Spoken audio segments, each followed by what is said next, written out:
மக்களை வணக்கம். நான் உங்கள் கோடங்கி. சென்னை நீலாங்கரையில் ஒரு புகார் அளிக்கப்பட்டிருக்கிறது. அலிஷா அப்துல்லா இவங்க யாருன்னு டக்குன்னு உங்களுக்கு ஞாபகம் வரும். பாஜகவோட ஒரு நிர்வாகியாக இருக்கிறார்கள்.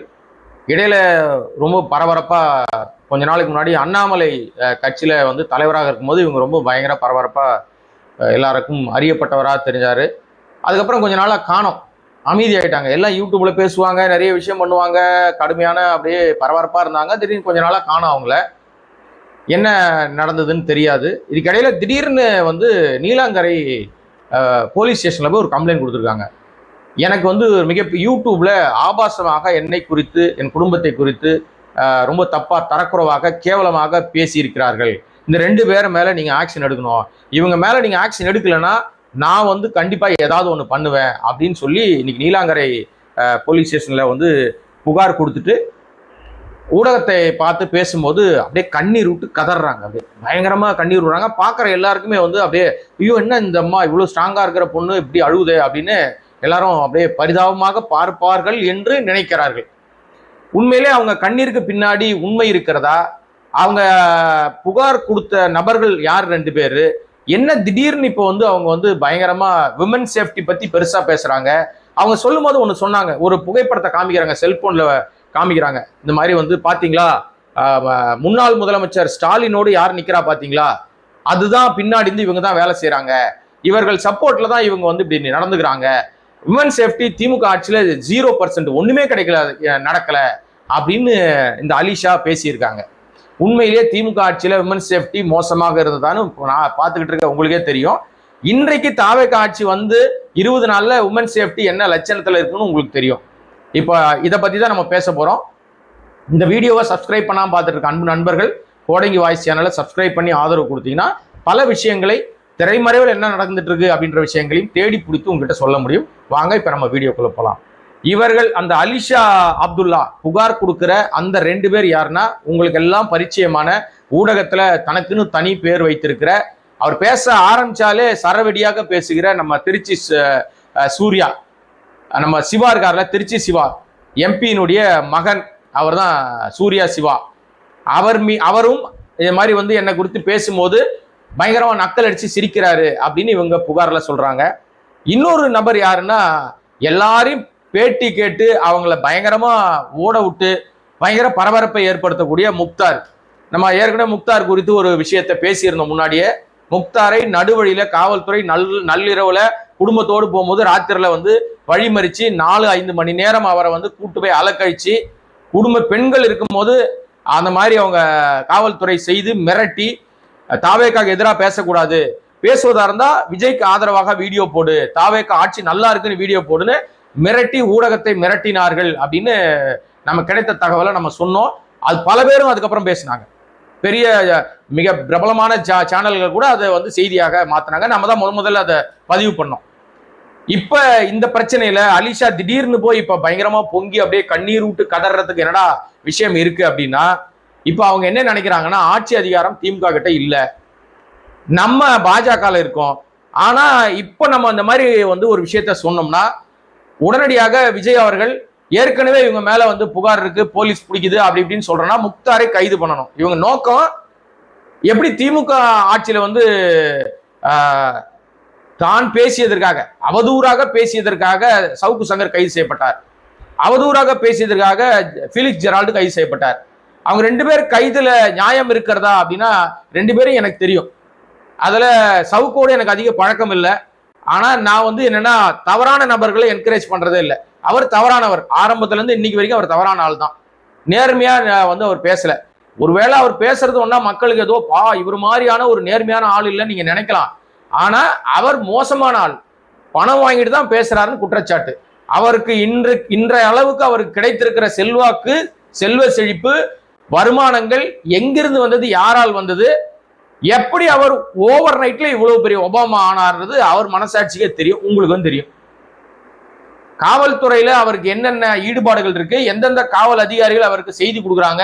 இன்னைக்கு கூட நிறைய பாக்குறேன், இன்னமோ பெருசா அவர் சாதிக்கிற மாதிரி அவரை குறித்து நிறைய தகவல் வருது. இப்ப நம்ம பேசுறது அது இல்லை, விட்டுருங்க.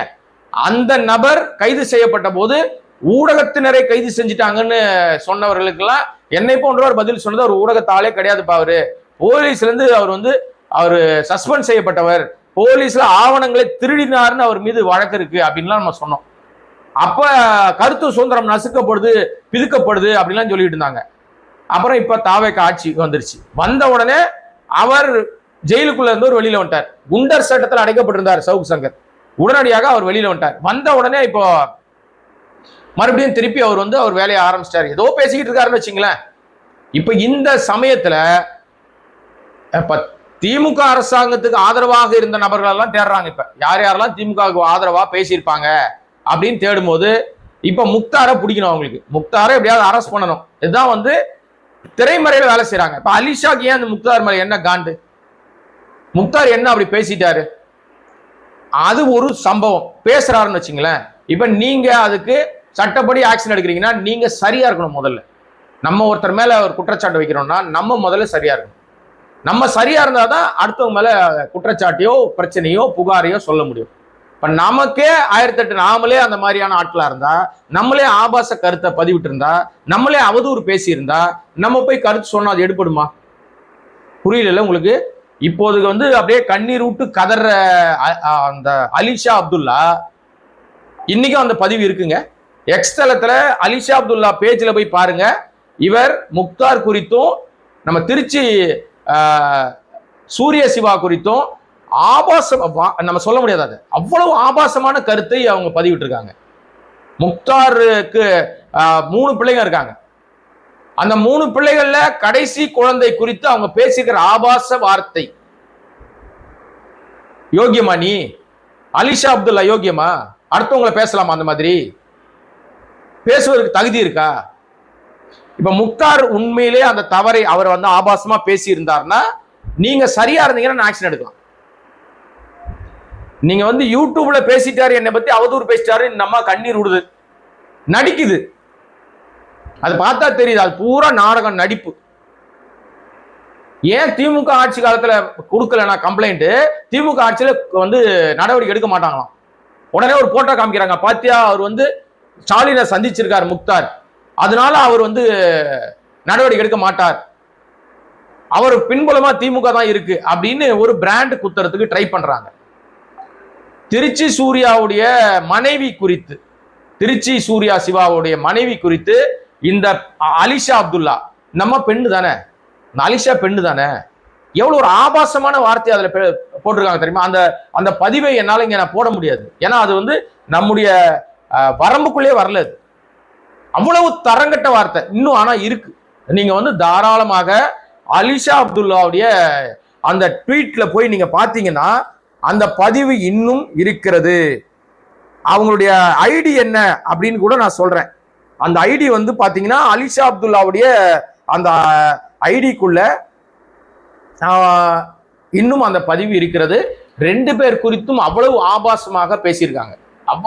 கொஞ்சம் நெஞ்ச பேச்சு கிடையாது.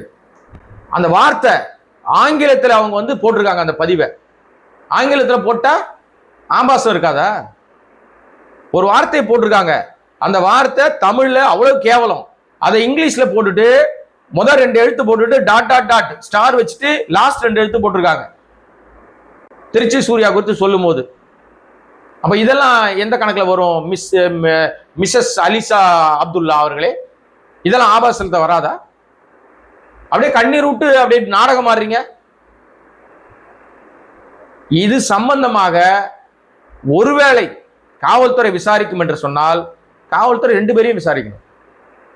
இவங்க போட்ட பதிவு எவ்வளவு ஆபாசமானது, அபத்தமானது அப்படின்றதுக்கு முதல்ல அந்த அலிஷாவை தான் அரெஸ்ட் பண்ணணும், அவங்களதான் கைது பண்ணணும். ஏன்னா அவங்க பொதுவெளியில இந்த குழந்தைக்கு நான் சொல்லலைங்க, அது அசிங்கமா இருக்கு, எனக்கு ஆபாசமா இருக்கு. ஏன்னா நம்ம அப்படி பேசுற ஆளும் கிடையாது. இன்னைக்கு போய் கண்ணீர் விட்டு கதறாங்களே. 24x7 அவர் சேனல் நடத்திட்டு இருக்காரு முக்தார். அவங்களுக்கு நோக்கம் இந்த சேனலை முடக்கணும் அல்லது முக்தாரை கைது பண்ணணும், கூடவே திருச்சி சூரிய சிவாவை கைது பண்ணணும், ஒரு பழிய திமுக மேல போடணும், பெண்களுக்கு எதிரானவர்கள் திமுகன்னு போடணும். இந்த அம்மாவோட திட்டம், இந்த அம்மாவை தூண்டி ஒரு ஆள் யாருன்னு தெரியலையா உங்களுக்கு? இப்போ போய் அப்படியே பயங்கரமா பேசுனீங்கன்னா பெண் சேஃப்டி இல்லையா, விமன் சேஃப்டி திமுக ஜீரோவா இருந்துச்சான். கேட்டா எல்லா பக்கமும் சிரிப்பானுங்க. உங்களுக்கே தெரியும் திமுக ஆட்சியில பெண்கள் எவ்வளவு மகிழ்ச்சியாக இருந்தார்கள். ஏன் ஒண்ணு சின்ன சின்ன பிரச்சனை எல்லா ஆட்சியிலும் இருக்கும், எல்லா ஆட்சியிலும் நடக்கும். இப்ப நடக்கலையா? ஆனா எனக்கு என்ன தெரியும், இதுவும் திமுக தான் காரணம்னு நம்முடைய ஜோசப் விஜய் அவர்கள் சொல்றாரு, முதலமைச்சர்.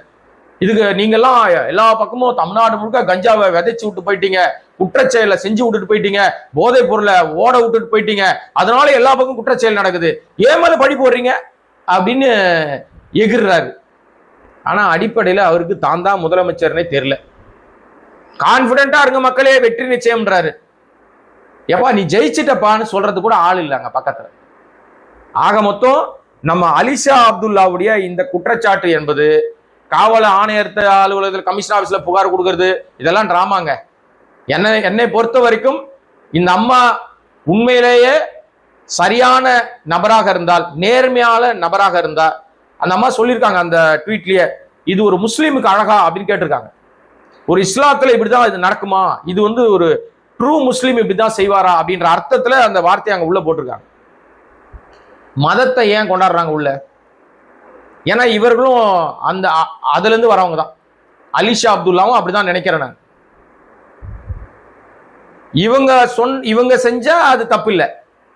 பொதுவெளியில ஆபாசமா 2 பேர் குடும்பத்தை குறித்து பேசி, அந்த அவங்களுக்கும் குடும்பம் இருக்குல்ல, பெண்கள் இருக்காங்கல்ல, அந்த குடும்பத்தையும் அந்த குழந்தைகளை பத்தி நீ ஆபாசமா பேசினீன்னா அந்த குடும்பத்துல அவங்க எவ்வளவு மன உளைச்சலா இருப்பாங்க. அவங்க ஆண்கள் அதனால கண்ணீர் விடுவாங்களா? நீ பொண்ணு கண்ணீர் விட்டா பயந்துருவாங்களா எல்லாரும்? நடவடிக்கை எடுக்கலன்னா நானே வேற பண்ணுவேன். என்ன பண்ணுவ நீ? இவ்வளவு காலம் ஏன் நீ எடுக்கல? இப்ப என்ன திடீர்னு பொங்கி வர்றதுக்கு என்ன காரணம்?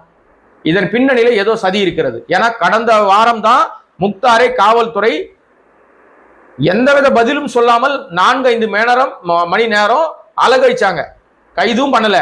கைது பண்ணதா சொல்லவும் இல்லை.